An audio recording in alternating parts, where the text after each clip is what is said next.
So hello everyone, मेरा नाम है सक्षम तिवारी और आप देख रहे हैं अपना पसंदीदा चैनल सक्षम एजुकेशनल। मेरे प्यारे दोस्तों, आज हम लोग कक्षा 10 के ही नहीं 9 के लिए इम्पोर्टेंट, 8th के लिए इम्पोर्टेंट, 6 के लिए, 7th के लिए, सबके लिए इम्पोर्टेंट है। 11th 12th के लिए भी इम्पोर्टेंट है ऐसे क्वेश्चन। तो देखिए, आज हम लोग मैथ के 10 क्वेश्चन देखने वाले हैं, 2-2 नंबर वाले, जो कि बहुत ही महत्वपूर्ण है। इसमें से आप लोग को बोर्ड एग्जाम में देखने के लिए जरूर मिलेगा, ये मेरी गारंटी है। आइए फर्स्ट प्रश्न की तरफ चलते हैं।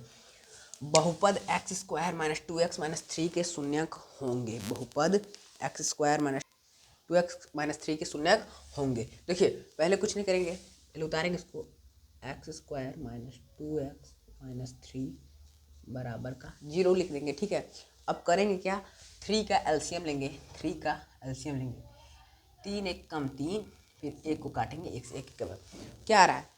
यहाँ पे माइनस का चिन्ह डिपेंड करता है। यहाँ पे प्लस रहेगा तो जोड़ने पर, यहाँ पे माइनस रहेगा तो घटाने पर। तो यहाँ माइनस है तो 3 में से 1 घटाएंगे कि ऐसा संख्या लेना है कि गुणा करने पर 3 आए और जोड़ने आए घटाने पर 2 आए। देखिए, यहाँ पे माइनस का चिन्ह दिया तो घटाने पर, फिर 3 का गुणा करेंगे, 3 एक कम 3, 3 एक कम 3 होगा, और 3 में से 1 घटाएंगे तो 2 आएगा। ठीक है, लिखेंगे एक्स स्क्वायर माइनस 3 माइनस 1 करेंगे और यहाँ पे x कर देंगे माइनस 3 बराबर 0। ठीक, फिर एक्स स्क्वायर को ऐसे ही रहने देंगे। फिर यहाँ पर माइनस 3x हो जाएगा, माइनस प्लस माइनस होगा, फिर यहाँ पे माइनस प्लस माइनस यहाँ पे भी हो जाएगा। यहाँ पे आपका x माइनस 3 बराबर का 0। ठीक है, अब हम लोग कुछ नहीं करेंगे, कॉमन ले लेंगे। क्या कर लेंगे, अब हम लोग कॉमन ले लेंगे। ठीक है, तो हम लोग कॉमन लेंगे, देखिए पहले यहाँ माइनस है, माइनस और कोष्ठक में जाकर यहाँ पे प्लस हो जाएगा। ये तो आप लोग को पता है, गलती से होगा, मिस्टेक। फिर यहाँ पे x कॉमन ले लेंगे तो यहाँ पे क्या बचेगा, x माइनस 3 बचेगा। और यहाँ पे हम लोग कॉमन लेंगे x कॉमन, यहाँ पे x कॉमन लेंगे, नहीं ले नहीं सकते क्योंकि यहाँ पे x है नहीं, यहाँ पे 1 कॉमन लेंगे तो यहाँ पे भी बचेगा x माइनस 3 बराबर का 0। दोनों कोष्ठक में सेम हो गया, x माइनस 3। तो एक कोष्ठक में हो जाएगा x माइनस 3 और एक कोष्ठक में हो जाएगा x प्लस 1, ये तो प्लस एक। अब देखिए, अब इसके मूल देखिए, इसके मूल क्या क्या निकलते हैं। देखिए, पहले क्या करेंगे, x माइनस 3 बराबर 0 एक बार, और एक बार x प्लस 1 बराबर 0। तो एक बार x का मान 3 आता है और एक बार x का मान माइनस 1 आता है। इसके जो मूल होंगे 3 और माइनस 1 इसके मूल होंगे। तो ये था आप लोग का पहला क्वेश्चन। आइए हम लोग सेकेंड नंबर क्वेश्चन पे चलते हैं, जो कि बहुत ही इंपॉर्टेंट होने वाला है। अगला प्रश्न है, एक सिक्के को एक बार उछालने पर ऊपर चित्ताने की प्रक्रिया। देखिए, एक सिक्के को एक बार उछाला जाता है। देखिए, पहले क्या करेंगे, एक सिक्के को ऊपर सिक्का मान लीजिए, ये मान लीजिए आपका सिक्का है, तो ये ऊपर चित्त होता है, नीचे पट्ट होता है। तो बोला है ऊपर चित्ताने की प्रायिकता। देखिए क्या होगा कि आपका ये जो प्रायिकता होता है, यस बराबर क्या होगा, यस बराबर यच और टी, क्योंकि सिक्का हेड और टेल होता है, मैंने चित्त और पट्ट होता है। तो अब बोला हम लोग कि चित्ताने की प्रायिकता, तो यच कितना हो जाएगा, यच कितना हो जाएगा, यच भी 1 होगा, टी भी 1 होगा। ठीक है, आप लोग को बोला है क्या है कि ऊपर चित्त कई बार आएगा, तो यन ई बराबर कितना आएगा, यन ई बराबर आ जाएगा 1, और यन एस जो पूरा होता है, एक चित्त है एक पट्ट है, तो यन एस बराबर 2 होगा। प्रायिकता का सूत्र क्या होता है, पीई लिख देंगे पहले,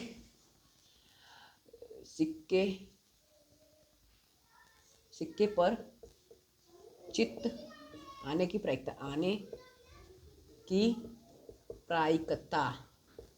तो क्या हो जाएगा, पीई बराबर सूत्र क्या होता है, यन ई छोटी संख्या ऊपर बड़े मतलब जो छोटा वाला है वो और पूरा। तो यन ई का मान कितना है, यन ई का मान कितना है 1, और एन एस का मान कितना है 2। तो ये हो जाएगा चित्ताने की प्रायिकता। तो ये क्वेश्चन भी, ये सब क्वेश्चन 2 नंबर में आते हैं, और जैसे मैं बता रहा हूँ एकदम वैसे ही आप लोग को लीक कराना है एग्जाम में, तो आप लोग बहुत अच्छा कर पाएंगे। तो ये दूसरा नंबर है, और ये हम लोग तीसरे नंबर प्रश्न थे, और ये जान जाइए बहुत ही इंपॉर्टेंट प्रश्न है। हाँ, तो देखिए अगला क्वेश्चन है 9 10 a square minus 9 sec a square का मान। देखिए, तो पहले क्या करेंगे हम लोग, 9 sec a, और यहाँ पे हम लोग को पहले प्लस करना होता है। क्या करना होता है, प्लस, क्योंकि ऐसे हल नहीं होगा। तो हम लोग करेंगे क्या, 9 को हम लोग -9 लिख सकते हैं, क्योंकि ये वाला यहाँ पे कॉमन ले लेंगे। तो पहले हो जाएगा 10 स्क्वायर a, और ये हम लोग कॉमन लेंगे तो यहाँ पर प्लस बचेगा, और यहाँ पे हो गया आपका SEC sec स्क्वायर a। ठीक है, अब हम लोग को एक मान निकालना होता है। तो सेक स्क्वायर है माइनस 10 स्क्वायर का मान 1 होता है, सेक स्क्वायर ए माइनस 10 स्क्वायर का मान 1 होता है। तो हम लोग कुछ करेंगे, -9 को ऐसे लिख देंगे और सेक स्क्वायर को जब इधर करेंगे यस इसी सेक स्क्वायर ए और जब टेन स्क्वायर इधर आएगा तो हम लोग ये माइनस का हो जाएगा टेन स्क्वायर ए। बस हम लोग को इतना ही करना था माइनस ये इसका सूत्र के हिसाब से चलेंगे, हम लोग अपने हिसाब से नहीं चल सकते। और इसका मान कितना होता है 1 होता है, तो आंसर कितना हो जाएगा -9 इसका करेक्ट आंसर हो जाएगा। ये सब प्रश्न आप लोग हल्के मत लीजिए, ये सब प्रश्न आप लोगों को 2 नंबर में मिलेंगे। आइए हम लोग चौथे नंबर प्रश्न पे चलते हैं।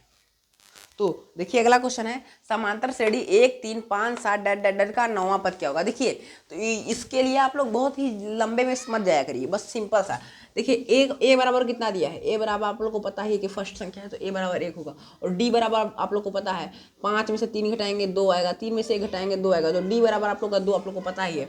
तो बस सिंपल सा सूत्र आपसे 9वां पद पूछा है तो A9 का सूत्र क्या होता है, A9 पूछा है तो A प्लस 8D लिख देंगे। तो ए का मान कितना है 1 प्लस 8 का मान कितना है 8 और डी का मान कितना है 2, तो 1 प्लस 8 दूना 16, मतलब A9 का मान कितना आ गया A9 तो A9 बराबर आ गया 17। ये हो गया A9 का मान। ये 2 नंबर वाले प्रश्न हैं, बहुत सिंपल प्रश्न आते हैं। आइए अगले प्रश्न में चलते हैं। देखिए ये भी क्वेश्चन बहुत ही महत्वपूर्ण है, एक वृत्त में स्पर्श रेखाओं की संख्या कितनी होती है। देखिए एक वृत्त में जैसे ये मान लीजिए कोई आपका वृत्त हो गया, ठीक, इसमें स्पर्श रेखाओं की संख्या, स्पर्श रेखा ऐसे जा सकता है, ऐसे जा सकता है, ऐसे जा सकता है, ऐसे जा सकता है, ऐसे जा सकता है, ऐसे जा सकता है, स्पर्श रेखा का कोई वो नहीं होता। इसलिए आप लोग को पता होना चाहिए कि एक वृत्त में जो स्पर्श रेखाओं की संख्या होती है अनंत होती है। क्या लिखेंगे, एक वृत्त में स्पर्श रेखाओं की संख्या अनंत होती है। आप लोग ये जान जाइए कि आप लोग का ये क्लास होने के बाद छोटे छोटे जितने क्वेश्चन हैं पूरे क्लियर हो जाएंगे, क्योंकि हम पूरे बुक से क्वेश्चन बना रहे हैं। तो आइए अगले पे चलते हैं। आप लोग के पास एक प्रश्न है, पाई क्या है, पाई परिमेय संख्या है या अपरिमेय संख्या है। तो ये क्वेश्चन बच्चों को दिमाग में बहुत कन्फ्यूजन वाली क्वेश्चन है कि पाई क्या है। पाई सब लोग कहते हैं पाई का मान 22/7 होता है, कोई कहता है 3.14 होता है डेड। मगर आप लोग को यहाँ पे उससे मतलब नहीं कि पाई क्या है। पाई यहाँ पे आप लोग को 22/7 से मतलब नहीं 3.7 से। अगर ये कहता तो ये परिमेय था। अगर ये कह रहा है पाई तो आप लोग हमेशा दिमाग में बैठा लीजिए कि ये हमेशा अपरिमेय होता है। क्या होता है, अपरिमेय। तो पाई एक अपरिमेय संख्या है, ठीक है। तो ये नेक्स्ट क्वेश्चन पे चलते हैं। नेक्स्ट क्वेश्चन क्या है हमारा, देखिए ये आप लोग का प्रश्न संख्या 500 को 2n, ये आप लोग का 7वां प्रश्न है कि संख्या 500 को 2n गुणे 5m में व्यक्त कीजिए। ये आपका प्रश्न मतलब मोस्ट इम्पॉर्टेंट प्रश्न है। देखिए इसकी ट्रिक्स पहले 500 दिया है तो 500 का आप लोगों को कुछ नहीं एलसीएम निकाल लेना है। 500 का कुछ नहीं करना है, तुरंत एलसीएम निकालना है। 2 दूना 4 2 5 10, 2 1 कम 2 दूना 4 2 5 10, 5 दूना 10 5 5 25, 5 5 25, 5 1 कम 5, एलसीएम निकाल लिए। अब कुछ मत लिखिए, बस लिखिए 500 के अभाज्य गुणनखंड, 500 के अभाज्य गुणनखंड बराबर करिए कितना है 2 गुणे 2 गुणे 5 गुणे 5 गुणे 5। कुछ मत करिए, 2 कितनी बार है 2 बार, 3 कितने 3 बार, 2 के पावर 2 लिखिए गुणे 5 की पावर 3 लिखिए। ये है सिंपल सी ट्रिक, बस आप लोग को इतना करके आना है, यही इसका आंसर होगा। बहुत महत्वपूर्ण प्रश्न है। आइए अगले पे चलते हैं। 8 हमारे पास 8वां प्रश्न संख्या 140 का अभाज्य गुणनखंड होगा। तो कुछ मत करिए, ऐसे ऐसे क्वेश्चन के लिए बस 140 का एलसीएम निकालिए। 2 7 14, 2 35, 5 7 35, 7 1 कम 7 हो गया। अब लिख लीजिए 140 के अभाज्य गुणनखंड कितना है 2 गुणे 2 गुणे 5 गुणे 7। कुछ मत करिए, 2 का स्क्वायर करिए गुणे 5 गुणे 7। ये है आपके 140 के अभाज्य गुणनखंड का, ये हो गया 140। अब आइए 9वें और प्रश्न पे चलते हैं।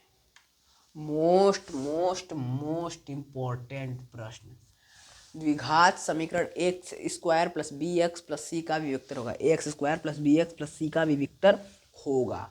तो आप लोग को पता होना चाहिए इसका विविक्तर, आप लोग रट लीजिए, समझिए आप लोग को रटी इसका विविक्तर जो होता है b² माइनस 4ac। हम इसकी अलग से क्लास लाके आप लोग उसको एकदम अच्छे से समझाएंगे। ये MCQ है, तो अभी 2 नंबर वाले प्रश्न का MCQ है, ये MCQ में अभी आता है, ऐसे भी आता है, 2 नंबर वाले प्रश्न भी हैं। तो आज इस क्लास में तो आप लोग को नहीं बता सकते, मगर अगले क्लास में बताएंगे क्योंकि क्लास लंबी हो रही है। आइए अगले प्रश्न पे चलते हैं। अगला प्रश्न हमारा साइन 27 डिग्री बट्टे कॉस 63 डिग्री का मान क्या होगा। ये मोस्ट इंपॉर्टेंट प्रश्न है। तो मोस्ट इंपॉर्टेंट इसको में कुछ नहीं करना है। साइन 27 ना, तो आप लोग साइन लिखिए, और साइन 27 है तो अब आप लोग को कुछ नहीं करना, ऐसी संख्या लेना है जिसने 90 से माइनस को 63 करना है। देखिए 90 डिग्री माइनस 63, अगर 90 में से 63 बढ़ाएंगे 27 नहीं आएगा, तो हम लोग लिख सकते हैं। और बटे कॉस 63 को ऐसे ही लेना, कॉस 63। अब आप लोग कुछ नहीं करेंगे, यहाँ पे आप लोग कॉस 63 डिग्री बटे कॉस 63 डिग्री। अब लोग आप लोग बोलेंगे कॉस 63 क्यों हुआ, तो यहाँ पे आप लोग चूकी करके लिखिए, चूंकि साइन 90 माइनस थीटा का मान होता है कॉस थीटा। तो थीटा कितना था 63, तो कॉस थीटा बटे कॉस थीटा, या कॉस थीटा से कॉस थीटा को काटें तो हमारा मान कितना आ गया 1। इसका मान कितना होगा 1। ये पेपर में बहुत बार पूछा जाता है, बहुत ही महत्वपूर्ण प्रश्न है, तो आप लोग नोट कर लीजिए। तो वीडियो कैसा लगा कमेंट में ज़रूर बताइएगा। तब तक के लिए thank you so much. Video अच्छा लगे तो चैनल को सब्सक्राइब कर लीजिएगा।